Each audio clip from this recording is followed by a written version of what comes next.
Ortio. Pas vraiment encore aidé par ce début de match où il y a peu de tirs et le lancer qui termine au fond. Kovar qui a dû voir son tir dévié par Mirozrid qui était devant le but. C'est un petit peu l'inverse, on s'attendait. C'est pour ça qu'on réfléchissait un petit peu. On attendait que ça soit le tir du 49 sur une déviation du 43. Ben, c'était l'inverse. Kovar, non, c'est bien Zrid, voilà. C'est ce que l'on disait. Pas de déviation. Kovar ensuite s'était laissé glisser en patinage arrière après le but à la position de défenseur, mais loupé de Johnny Ortio. On vous l'a dit, grippé, malade depuis quelques jours. Il passe pour son coéquipier. On sait qu'un gardien est vulnérable et c'est Hollenstein qui en profite dans ce contexte. Denis Hollenstein égalise alors que Giannoni ne pouvait pas intervenir, à balayer devant lui avec sa canne comme habituellement. 48-45, un partout.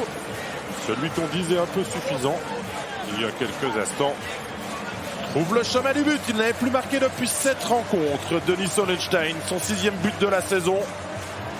Entre les jambières d'un Giannoni battu, mais pas aidé par sa défense sur le coup.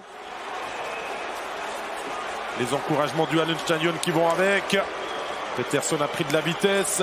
Fête de tir, décalage et but. Superbe. Quelle jolie réussite de Fredrik Peterson qui nous a régalé sur cette séance de tir au but, bien plus que ce qu'il a pu faire en match malgré ses nombreuses tentatives. Giannoni un peu court. Il fallait encore le glisser au bon endroit. Senteler face à Ortio et le but qui tombe. C'est pas terminé. Un partout, Sven Senteler, que l'on vous disait en délicatesse depuis son retour en blessure. Un peu moins de temps de jeu, un petit peu moins dans les lignes de parade et du coup, Tazouk de commencer. Et c'est Jan Kovar qu'on n'a pas encore vu sur la glace dans cet exercice. Kovar, le check, c'est aussi très bien fait. 1-2 dans la séance.